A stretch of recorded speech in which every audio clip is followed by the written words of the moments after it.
South ఇండియాలోని అతి తక్కువ ధరలకి రత్నాలనందించే ఏకైక సంస్థ 6JVR.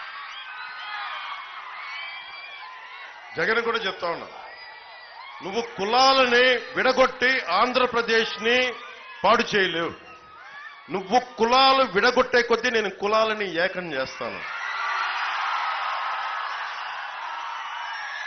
నువ్వు శెట్టి బలిజల్ని వదలట్లా, కాపుల్ని వదలవు, మత్స్యకారుల్ని వదలవు, ఎస్సీ సామాజిక వర్గాన్ని వదలవు, ఎస్సీల్ని కూర్చోబెట్టి ఇంకా దారుణం చంపేసి మీ ఎమ్మెల్సీ చేత చంపేస్తే ఎంత ధైర్యం కాకపోతే మీరు డోర్ డెలివరీ చేసి నేనే హత్య చేశానని చెప్పి అతన్ని జక్కంపూడి రాజా గారు భుజాల మీద పెట్టుకొని ఊరేగిస్తుంటే వాట్ అన్ అడాసిటీ అనిపిస్తుంది. ఎంత దురహంకారం లేకపోతే మీరు ఆ పనులు చేస్తారు. మీరు అంటే ఆంధ్రప్రదేశ్లో ఎవరికి ఆలోచించడం మీకు భయపడతారని మీరు అనుకుంటున్నారా?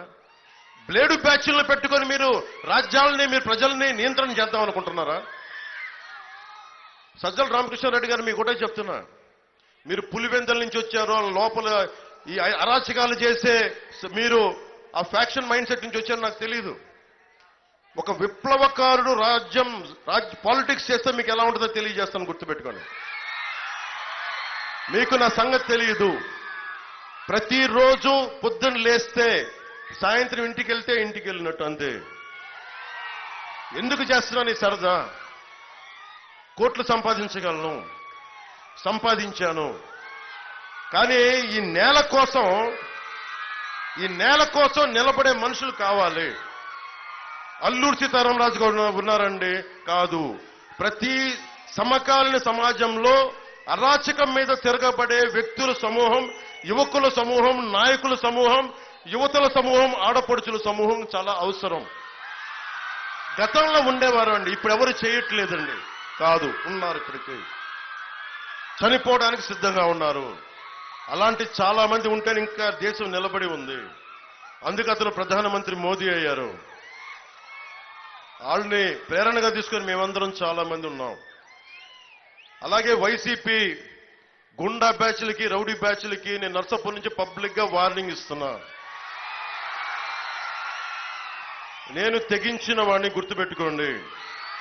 చంద్రబాబు గారన్నా మెత్తగా క్షమిస్తారేమో నాకు తెలియదు, కానీ ఆయన జైల్లో పెట్టిన తర్వాత ఆ క్షమ కూడా లేదు ఇప్పుడు ఆయనకు కూడా. అలాంటి వ్యక్తులు ఇద్దరం ఏకమయ్యాం, గుర్తుపెట్టుకోండి. పైన నరేంద్ర మోదీ గారు ఉన్నారు. మీరు కనుక మీ ఆగడాలు కానీ మీ రౌడిజం కానీ ఆపకపోతే ఎలక్షన్ సమయంలో మీరు ఏమాత్రం ఎర్రిగుర్రి యాషాలేసే తాట తీసి కింద కూర్చోబెడతాం.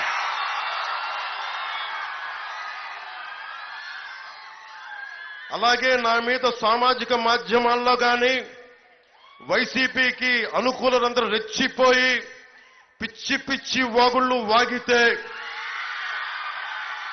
మర్చిపోయే వ్యక్తిని కాదు, అది కూడా గుర్తుపెట్టుకోండి.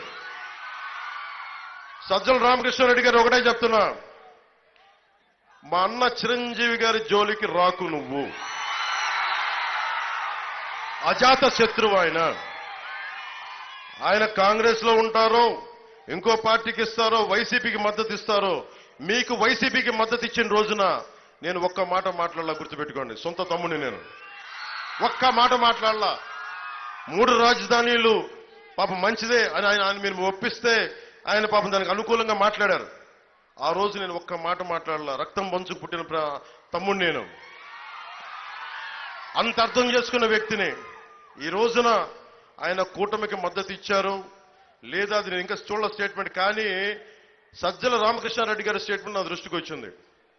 సజ్జల రామకృష్ణారెడ్డి గారు, మా అందరి ట్యాక్స్ రూపంలో నువ్వు డబ్బులు తింటూ, ఈ మధ్యన కేంద్ర ఎన్నికల సంఘం కూడా చెప్పింది మీరు పార్టీలకి మాట్లాడకూడదని. అందుకని చెప్తా ఉన్నా, చిరంజీవి గారి జోలికి కానీ, రాష్ట్ర ప్రజల జోలికి కానీ, బడుగు బలహీన వర్గాల జోలికి కానీ, శెట్టి బలిజల బీసీల ఆత్మగౌరవానికి కానీ, కాపు సమాజం మీద కానీ దయచేసి పైకి మీరు ఒళ్ళు దగ్గర పెట్టుకొని మాట్లాడాలి.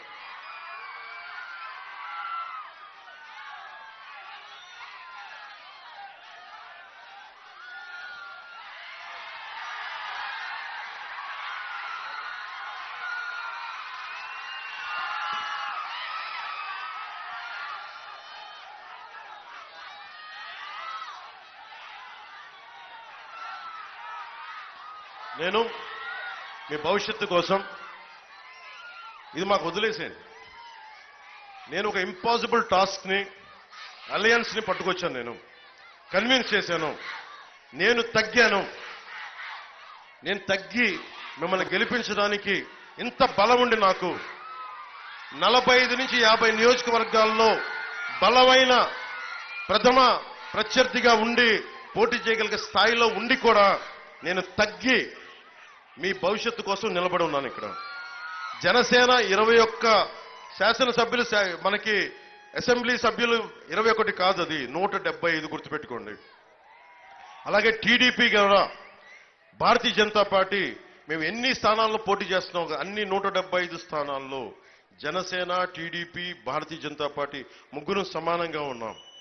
ఎందుకంటే రేపు పొద్దున ఇప్పుడు దాకా బూతుల అసెంబ్లీలు చూశారు, ఆడబిడ్డల్ని అకారణంగా తిట్టే అసెంబ్లీలను చూశారు, ఇంట్లో నుంచి బయటికి రాని ఆడబిడ్డలను కూడా తిట్టే నీచ సంస్కృతి వీళ్ళది.